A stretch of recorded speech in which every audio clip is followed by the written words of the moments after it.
Eric Mandala Moboso natunaki balambi ya kala na balambi ya lelo nombre boni ya mbuma ya Mungu bacha Papolipo bana poto bana mikili tunanga nini tala Christian Dior business masoleza kitoko réparation d'appareil vente d'ordinateur vente de caméra lumière éclairage makambo tout na veni Jolu okitina direction Kasavubu kozanga te kokota awa toleka la kati ten diaspora mwana poto ya kala Christian Lukadi business la classe et la différence ici c'est la classe et la compétence ba pareil ya solo ordinateur ya solo awa Christian Lukadi batika ya fanda mwana poto o investir na kisasa okomi kaka la direction Kasavubu côté ya immeuble VV Center otali na pembeni na yo na veni Jolu au monde Christian Lukadi Dior business kuna c'est la compétence qui compte tala na lobaki mlo ngo baso bon ça va pareil tout et ça la pareil outi na mikili ba koki yango te so ba Christian Lukadi so ka pareil na kufi ko lukalo place mo soute Christian Lukadi tout la massa Bote na bana poto mokili mobimba bana kisasa boza kotala biso na émission munene ba imboka émission Banka télévision o ezali émission munene ya sensibilisation auto-prise en charge pour accompagner slogan o bengi Kinbo Peto o ekambami na mokonzi ekolo Félix Antoine Tshisekedi Tshilombo élu de Dieu, le chef de l'État de la République démocratique du Congo, patriote journaliste et la population, l'aide du chef de l'État, accompagnateur, il y a des actions, Nyonsoya, première dame, fondation plus forte, il y a maman Denise Nyakeru Tshisekedi, ou quand même Pelilo, Azako Longo Labiso, Naboumba, Azako Senga Labiso, auto prise en charge. Puis à Sengi, na maladie, Azako déranger mon kilomobimba, Odengami Covid-19, Azako Boma, Azako Tali Kolote, tu vas se protéger, il faut pas cacher. Il faut que tout le temps, il faut que la distance à 1 mètre, il faut respecter le mot d'ordre de Wana et que vous l'appelez et le Komoko Yamala. Merci beaucoup, Nabandeko, tout bazar, tout la pébiso. Pas tuer les journalistes et la population, nous avons des journalistes et investigation, nous avons dans la commune Oyo, bazar, respecter le mot d'ordre du chef de l'État Kinbo Peto, au bazar, respecter le mot d'ordre de paix à Maman Denise, bazar, respecter le mot d'ordre de paix à gouverneur Nabiso, Gentili Ngobila, Mbaka Oazali, gouverneur, il y a ville province de Kinshasa. Tobanina siko le tozana commune ya Kinshasa oye kambami na mona mboka osikiwa les bourgmestres compétents ya ville province de Kinshasa ou azo respecter mot d'ordre ya Kinbo Peto ilongo pe na major munongo musala eza ko mona na pesa ko sala makitoko pacho refi mona muteke ta journaliste ya population l'aide du chef de l'État to kitaki na terrain poto tala est-ce que Kinbo Peto za respecter est-ce que mot d'ordre ya chef de l'État n'a instauré système ya état d'urgence na mboka pendant respecter pandémie ou ya Covid-19 est-ce que ça respecter la province ya Kinshasa to moni ba on a confiné les gens ya Gombe mais est-ce que na ba commune mususu ba respecter confinement est-ce que ba respecter mot d'ordre ya Covid-19 to ko na la régie cher ami oboto ta la pébiso parce que ba to ba moi mingi on n'a pas tué de filles biso to pesa par exemple Fati pour vous ba lien naye parce que biso to Simba qui est comme président de la République na lingi siko bato tout bato ta la pébiso ngai pas tué journaliste et investigation journaliste et population nazo ko yebisa bino boye le chef d'État Félix Antoine Tshisekedi Tshilombo a sala campagne avec peu de moyens nga na loba mingi te na préféré que bino mo boyoka Maman Denise la première dame de la République ninga lobby na micro oyo ya fondation plus forte tu reçois contre Andy Maman Pesa Gibiso tu reçois le sous reportage il y a compte il y a fondation Denis Nyakeru aux alliés fondation menée na bingo plus forte aux au sali sabiso Maman Pesi ba cache ni na la police a Pesi ba cantine dans la police Maman Pesi biloko na Transco Maman Pesi biloko même ne va marcher pour ba se protéger ba administrateur va marcher préparez-vous ngala zoya kutala ba biloko ma Denis a Pesa Gibini. Merci beaucoup à la fondation. Il y a Papa Biso Ramazani, Bangope, qui a commune qui s'est donc la présence il y a beaucoup c'est Rossi qui les beaucoup c'est les plus compétents. Mais tout à l'heure nous image il y a la première dame Maman Denise Tshisekedi. Je suis Denise Nyakeru, la cadette d'une famille de 8 enfants, dont 4 filles et 4 garçons. Je suis orpheline de père et de mère depuis l'âge de 9 mois. Je ne les ai pas connus. J'ai étudié à un peu à Kamina et à Kinshasa, au lycée Tobongisa, là où je fais la coupe et couture. Ensuite, je suis allée en Belgique à l'âge de 18 ans. Et là, j'ai connu mon mari quelques années après. Nous avons vécu en Belgique depuis toujours, donc à Leuven, entre autres à Bruxelles. Je l'ai rencontré, il était déjà fils d'opposant. Donc vous pouvez imaginer la vie qu'on menait. On a eu à faire des études, des formations pour pouvoir nous en sortir dans ce combat qui n'était pas facile, mais je ne m'en plains pas. Alors, en tant qu'aide-soignante, j'ai fait des études d'infirmière, mais je n'ai pas terminé, donc j'ai fait une année. J'avais besoin de travailler à cette époque. En tant que soignante, tout simplement, je travaillais dans différentes maisons de repos, dans des hôpitaux. Et voilà, j'ai fait quand même 10 ans de carrière. C'est vrai que c'était pas facile, c'était un monde que je devais découvrir. Mais par après, j'ai compris que c'est un métier que j'aimais beaucoup. Et voilà que en 2017, quand mon mari m'a dit qu'il voulait se présenter aux élections présidentielles, j'avoue que j'ai beaucoup réfléchi. Je me suis dit, bon, est-ce qu'on va y arriver ou pas? Je ne sais pas, mais bon. On est venu, il s'est enrôlé avec nos peu de moyens qu'on avait. Le Seigneur était avec nous. Et là, j'ai compris que ma vie ne sera plus comme avant. Alors, durant la campagne, ce que j'ai remarqué, c'est que vraiment, il y a beaucoup d'attentes. Les gens ont besoin de changement, ont besoin de se sentir valorisés, écoutés surtout et accompagnés dans leur vie. J'étais en face des filles qui n'étaient pas préparées à avoir des enfants. Et j'ai compris qu'il y avait ce problème-là d'encadrement.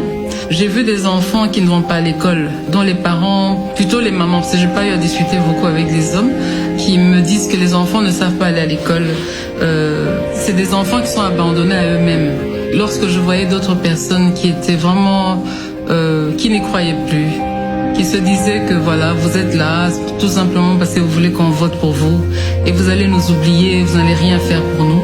C'est qu'il y a des personnes qui ont tellement des blessures, des douleurs ou qui sont désespérées.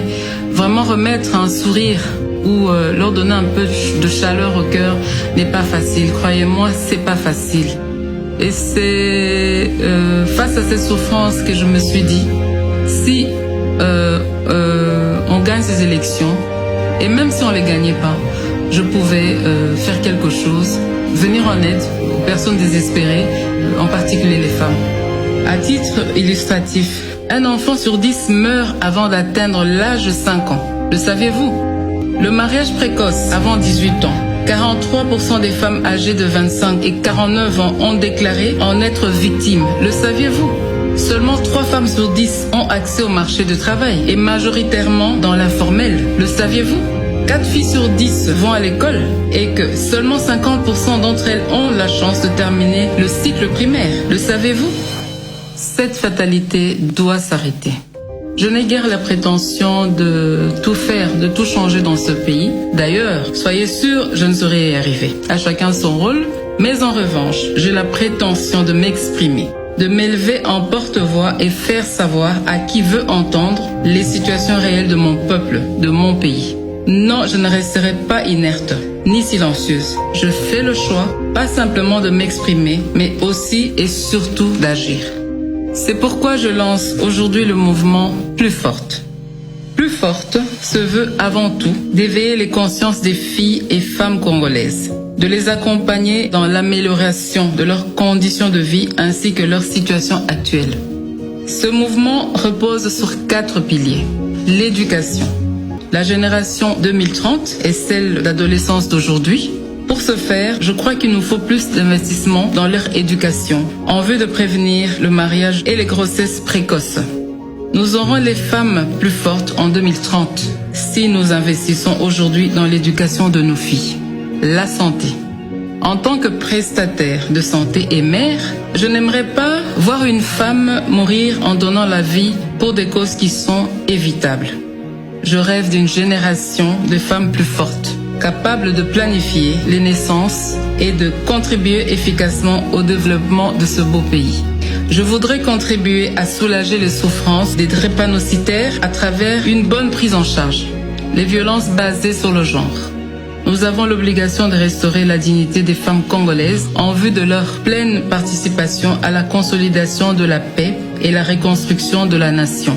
Un système de protection sociale devrait permettre d'assurer la prévention et une prise en charge des victimes. Le développement des centres d'accompagnement des femmes et des filles victimes devait être une de nos priorités. L'autonomisation. Quand une femme est autonome, c'est toute la société qui en bénéficie. Encourager les initiatives des femmes entrepreneurs et accompagner les activités génératrices des revenus des femmes et jeunes filles vulnérables contribueront à les rendre plus fortes dans le développement harmonieux du pays. Mes chères dames, en tant que première dame, mère de 4 filles, je m'engage à ce que vos problèmes ne soient plus inconnus. Je m'engage à être la porte-parole de vos différentes causes. Et j'invite donc toutes les couches de la population, toutes les classes sociales à se joindre à moi pour que, ensemble, avec amour, nous puissions écrire l'histoire de notre pays et façonner la femme congolaise de demain. C'est au travers de l'effort collectif que la saveur du résultat est agréablement ressentie. Ce sera donc avec l'adhésion de tous et de chacun que nous pourrons prétendre être d'un apport réel au changement attendu avec des femmes congolaises plus fortes. Ensemble, plus fortes.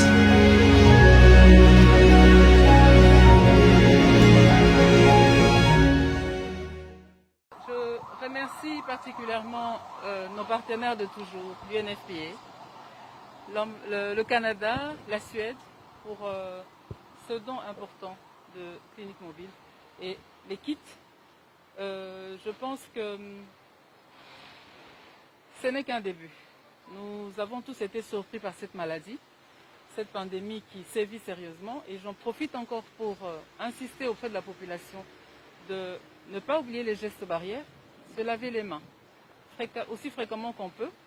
C'est très important et j'espère que le ministère de la Santé, l'INRB, vont se servir de ces dons que l'UNFP a pu nous faire. Je vous remercie. Alors au nom du Canada, on est très heureux aujourd'hui de pouvoir, à travers UNFPA, fournir ces ambulances, ces cliniques mobiles qui vont être à la disposition de la population congolaise. On est dans une crise qui est très grave au niveau mondial et donc on pense vraiment qu'à travers des financements multilatéraux, on peut avoir des actions très très concrètes et qui ont beaucoup d'impact pour aider la population congolaise et aussi pour aider les femmes à traverser ces périodes qui peuvent être très difficiles pour elles. Parce qu'on peut remarquer qu'il y a une augmentation des violences sexuelles durant ces crises. Donc, je suis vraiment, au nom du gouvernement du Canada, très heureux d'être ici avec la distinguée Première Dame, avec le ministre, son Excellence, le ministre de la Santé, le directeur de l'UNFPA et de l'OMS, pour vraiment montrer concrètement des gestes de collaboration et d'appui pour aider la population congolaise à surmonter cette épreuve. Et je pense que, comme on l'a vu pour Ebola, qui est en train de se terminer, ensemble, nous allons pouvoir surmonter cette épreuve par la coopération internationale. Donc, comme on dit ici au Congo, Toza et Longo, on est ensemble. Je vous remercie, Matondo Mingi.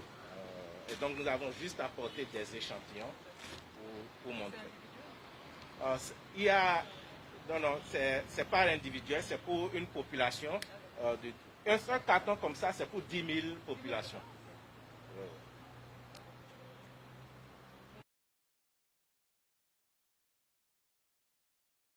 Chers élèves, chers amis, les 4 prochains jours vont marquer l'aboutissement d'un beau parcours. Ça n'a pas été facile, je le sais, et ce n'est pas encore la fin. Encore un peu d'effort. Je vous encourage à vous concentrer, à réussir haut la main ces épreuves qui marquent la fin de vos études secondaires. Vous êtes à la porte d'une autre étape, et pour bien l'entamer, il vous faut bien conclure celle-ci. Alors, défiez-moi. 70% devrait être la note minimale. Ce n'est pas impossible, n'est-ce pas? Faites-nous honneur, nous vos parents et proches qui vous avons soutenus depuis le début. Mais surtout, faites-le d'abord pour vous-même. Bon travail et bonne application.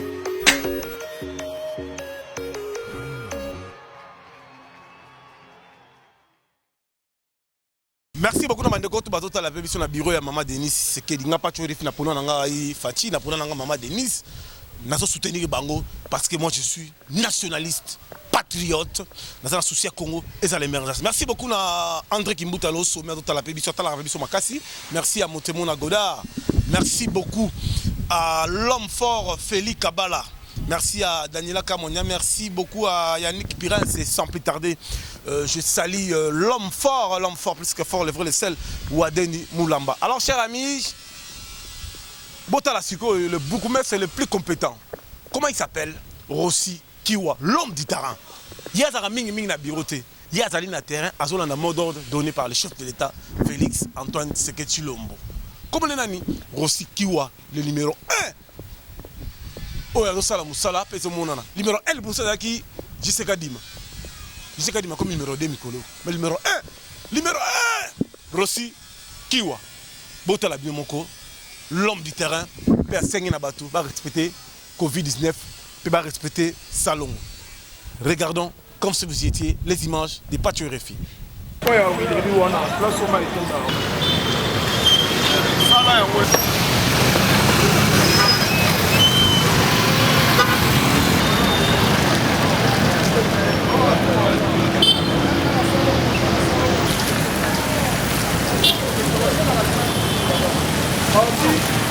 Ça veut dire qu'il faut à 11h.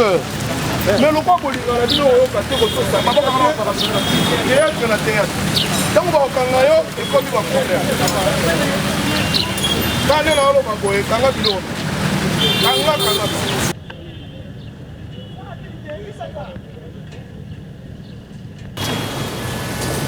Bah tu vas écouter un problème.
Alors ingénieur, bonjour, hein. C'est la télévision, voilà. Mayo solution pour ça l'andeni. Bon, solution est awa pour tirer. Il faut que éliminer les immondices dans la quartier pour les boucher. Alors, pour ça en deux temps. La rive gauche to kangi mai. Pour pas tirer son mai kauki. Mai a remplacé pour la rive droite. Rive droite to tirer les sous pour permettre mai à la sabiso terrasser au boucher. Tout c'est pas dans les temps ça mai. Bon, on a une question un peu capitale parce qu'il y a plusieurs bourgmestres qui ont sa pour personnel. Américain ko bunda pour faire la tirage à eau. Et là après moula liboso ezongi susu. Parce que bien bossa ndeni na l'époque il y a mon mboka aussi. Bon, chaque mouvement ça donne la méthode dans la bossa. Le corps na série à papa ça pour permettre de sala kango. Malgré que sala kango to simba raté. Au PDP ya simba raté. Papa aussi ailleurs. Ailleurs la méthode na ye to meka. C'est possible mais pour na papa aussi na moni aussi. Merci. Bon Baksani. Pour nous, on a un programme Boya Makasi. Nous lutter vraiment contre Kin Bopeto. Donc, travaux, ça fait partie à Kin Bopeto. Nous avons toujours travaux de travailler. En espérant bien que nous avons des résultats. Mais tout le monde est un peu capital. Pour ça, mettre commune et Missi Mosolo, et Missi Banger, ça la tirage, pour ça longue zone. Mais au moment après confinement, parce qu'on a immondice, parce qu'on est intéressé. Au moment que vous avez la commune, vous avez les sous là vous mettez. C'est bon, on a un programme au Bourgmestre aussi qui voyait chaque semaine, chaque samedi, on a les porte à porte pour sensibiliser. Il faut que ça la propriété non n'est pas na yo bonona. Mais avec une méthode il y a sensibilisation na mutu on a mutu ni on ça la pour azama besoin de ressources. Merci.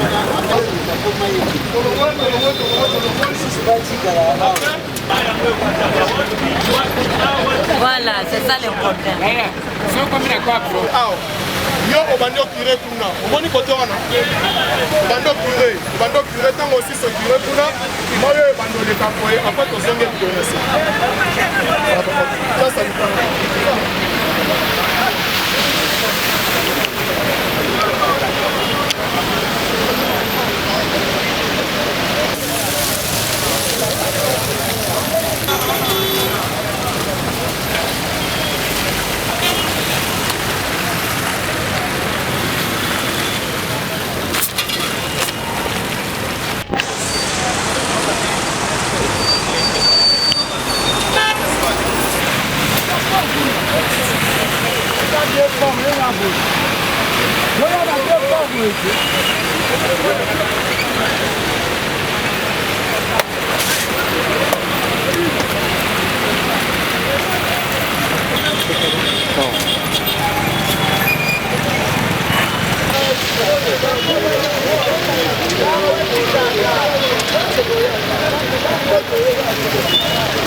Alors, excellence, histoire, il a historique, hein? Il a historique, il y a le Kamamotolu. C'est la famille vraiment. Naza mwana oya papa na biso. Tout ça pour la bourgmestre. Naza mwana na kati ya libota sa kalibasa. Yango ya ça bateau yo sur de ton le to solo la bango en tout cas. Mais le petit anniversaire il y a le Kamamotolu. Oui. Donc le patron il y a commune à Kisasawa, papa social. On a évité message numéro 1 puis la bana tout il y a Kisasa. On passe la télévision, puis on a internet à niveau à côté. Bano batunyo so bazolanda biso sa kama sazaki kama moto ko apona bala ne biologique ezaki pona connection c'est puis ville ya Kinshasa to kutana na bourgmestre ko nyoso to sala ka to ngaka la informé donc pona biso azamo paende azande ko yepe lo kwa ye azola na bila bisaleli o papa tika ki pona bolamu ya mboka na biso ko et surtout pour la connection. Merci beaucoup. Bon on dit quand même que les locaux les Sili hein. Oui. Parce que là, il y a une enquête, la tamboli partout dans le marché, la moni Kimi Koti, la Ibisinga, beaucoup de gens tambola même Tina Boutou et la major Mounongo. Oui. En tout cas, sans flatterie, d'abord, commune à Kinshasa, c'est la commune de la population, les natifs qui ont mis la bourgmestre na bango. Et papa le loi qui monte à ticket na poste, les alliés bourgmestre aussi qui voient. Il n'y a pas de même. Les natifs, qui est la bourgmestre parce que la bourgmestre est jeune. La bourgmestre a la facilité de collaborer avec les jeunes pour l'évolution de Mboka. Donc, nous devons soutenir les lobby pour Mboka, surtout pour la commune de Kinshasa. Nous avons besoin aussi Africa Taka Mututu, Assista Mututu. Donc, nous souhaitons bonne chance au lobby et à la société. Merci à vous. Bonne fête. Hein? Voilà.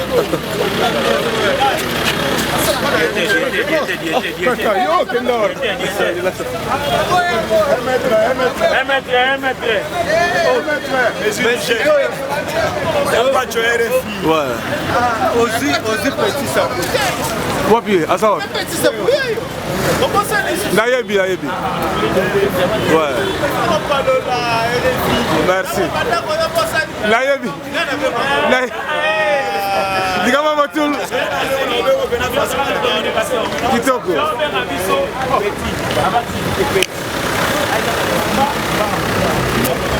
Bonjour, tout le monde.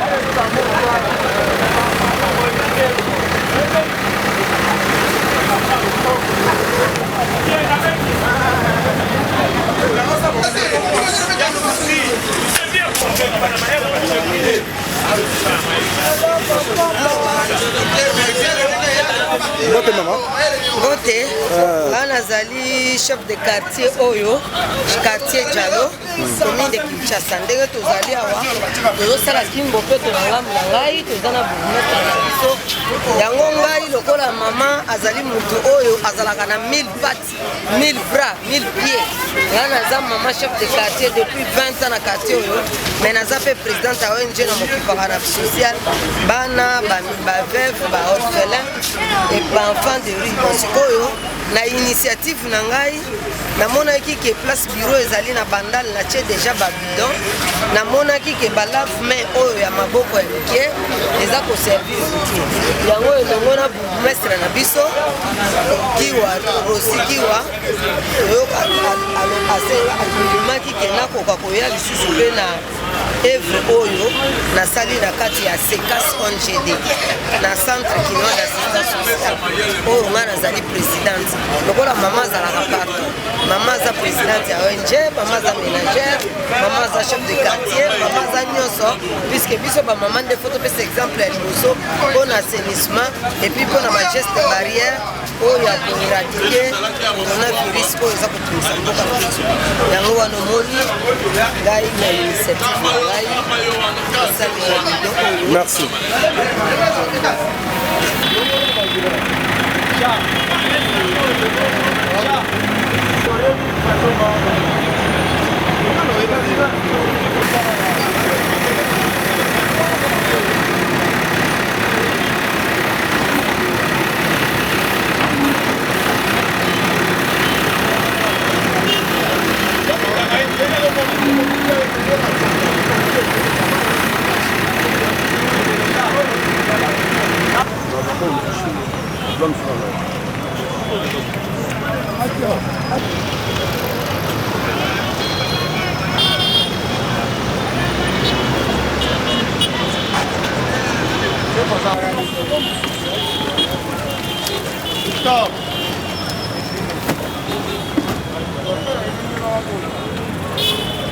Merci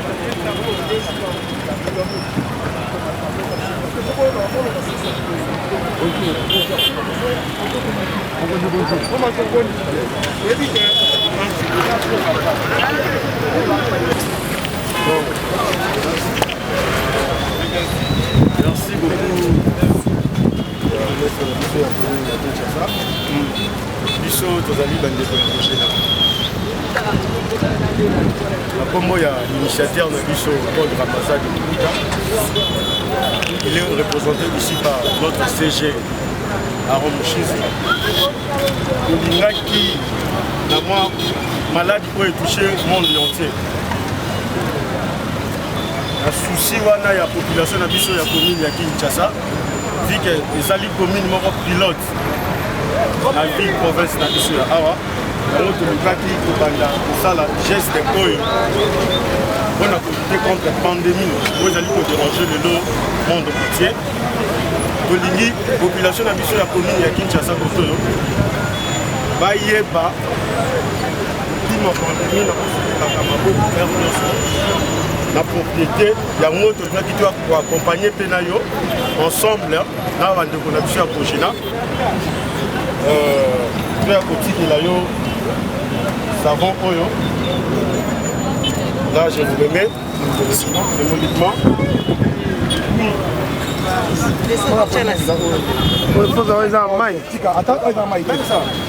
Et puis, je vais couper ça oyo.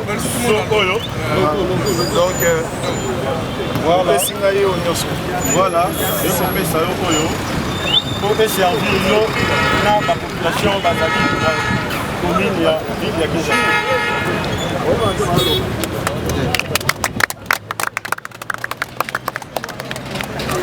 Merci beaucoup, président provincial. Les collectifs des jeunes nationalistes, c'est ça? Le Kogena. Je suis flatté et je suis très fier de vous. Non pas parce que vous avez fait ce don, mais c'est parce que vous continuez à prôner des valeurs. Et par la même occasion, j'en profite pour dire un grand merci à M. Paul Ramazan, qui est un jeune patriote, qui pouvait bien vous demander de prendre ce que vous avez cotisé pour boire. Je ne sais pas, on est jeune. Mais quand vous répondez à l'appel du chef de l'État, son Excellence Félix Antoine Tshisekedi Tshilombo, relatif à la solidarité nationale. En ce moment crucial, le monde entier est terrassé par le Covid-19. Nous ne pouvons que vous dire un grand merci. Et vous êtes pas arrêté là. Vous avez même donné le meilleur de vous-même en nous assistant dans les travaux d'utilité publique. Les curages des caniveaux ici, au rond-point Huileries communément appelé, mais plus précisément au croisement des avenues des Huileries et Kabamba. Je souhaite donc plein succès au Kogena et j'ose croire qu'à la prochaine occasion, nous aurons encore besoin de vous. Nalingala na koloba boye. Na pesi matondi mingi na bandeko ya Kogena oyo président provincial aye kotala biso na ndenge bakanisi biso na kati ya commune ya Kinshasa. Pe na kumisi mingi mokambi ya Kogena oyo ezali bongo ndeko Paul Ramazan oyo aza jeune lokola biso elinge akokai mpe koyebisa na baninga na ye no mbongo tosala nango oyo tosangisa yango tokende na biso komela tolata na biso bilamba to tosala makambo mosusu me atali epai na epai alobi ete mokonzi ya mboka Félix Antoine Tshisekedi Tshilombo asengaki solidarité nationale mpe arépondre favorablement na ngonga oyo mokili mobimba ezali na kokoso ya bokono tobengi coronavirus 19 aye kotikela biso biloko oyo ezali bakantine mpe badesinfectant na basavon matondi mingi na ndeko Paul koba kaka na osala mosala na yo po elakisi ke ozali vraimen mpona makambo etali bosolo na valeur de tokozalaka na posa na bino mpe ya mibale basungi biso na makambo etali mpe image ya bapaniveau bayaki kosangani mpe tosili na mesa mosala wana na place pineri awa na baba kabamba place oyo esangani na wili ezali esengo mingi ogena bokende oboso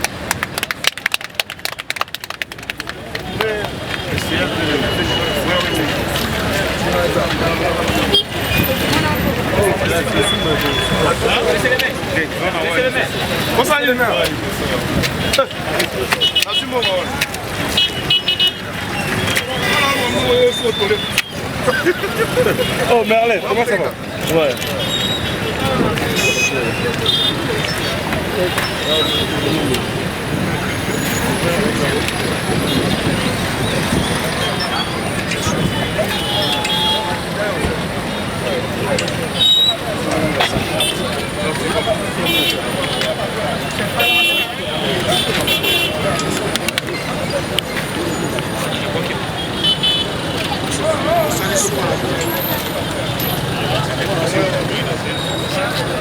C'est bien ça, c'est du papier solo. C'est biodégradable. Ce sont des papiers biodégradables. Il n'y a pas de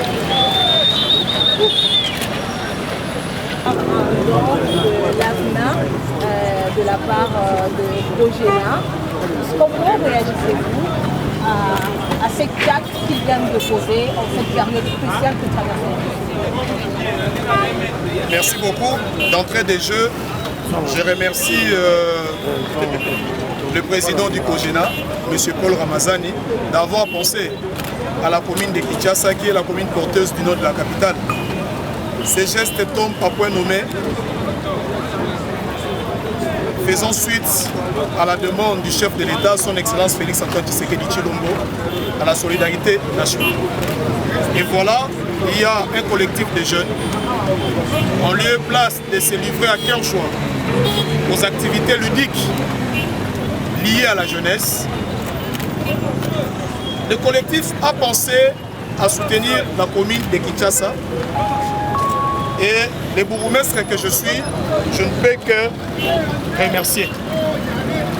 Et le collectif est allé encore plus loin en nous soutenant une fois de plus dans les travaux d'utilité publique qui est le curage des caniveaux au croisement des avenues des Tuileries et Kabamba.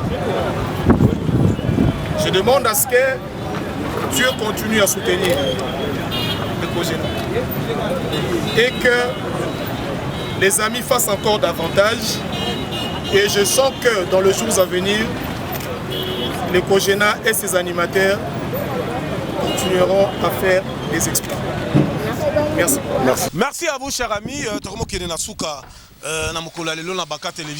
Merci beaucoup. Bandeko to bazota la biso na télévision Congo wa na RL télévision bozona na biso bozota la biso précisément na PCS TV bozona na biso na ba chaîne belé européen ça bozona en direct parce que parti réfugié journaliste la population l'œil du chef de l'État Félix Antoine Tshisekedi Tshilombo. Merci beaucoup na Clara de Bruxelles, merci na Mbote Belé na ndeko na Sine Bokanga on tala rappeler biso makasa partager la émission Laurent Lorenzo a la biso en direct na Londres. Et merci beaucoup vraiment na ministre na biso provincial et environnement Tengelito azo sala avec musala ezomona na tuka nzambe pambolaye na ba bougumese na biso musala penezo sala mapena ba ministre provincial bo bunda pe national bo bunda po Congo na biso ezala émergence état de droit na mboko ekoti oyo yiba mbonga l'état ayeba ke place na isa awapi eza na prison soko meki magie aux double magie Clara de Bruxelles akbaya Samanton Erogal akbaya Samanton bogali bongongo yo ebi mutunanga en direct na Turquie bino tout boutique soit idée mais j'ai Ejo Jacques Soupou Jidoka Luyalo bino tout masoleza kitoko bima na kwebo polémique toleka Eric Mandala mon boss na tunaki balambi ya kala na balambi ya lelo nombre eboni ya mbuma ya mungu abatia papalipo bana poto bana mikili tunanga nini tala Christian Dior business masoleza kitoko réparation d'appareil vente d'ordinateur vente à caméra lumière éclairage makambo tout na venu Jolu au kitina direction Kasavubu kozanga te okota awa to le galakati fin diaspora moi na poto ya kala Christian Lukadi business la classe et la différence ici c'est la classe et la compétence ba pareil ya solo ordinateur ya solo awa Christian Lukadi batika ya fanda moi na poto o investir na kisasa au komika la direction Kasavubu côté immeuble VV Center au tali na pembeni na yo na venu Jolu au monde Christian Lukadi Dior business kuna c'est la compétence qui compte tala na lobaka mlo ngo ah baso bon ça va pareil tout et ça la pareil outil na mikili ba koki ngo te so ba Christian Lukadi ah so ka pareil na kufi ko lukalo place mo sous Christian Lukadi ah tout la massa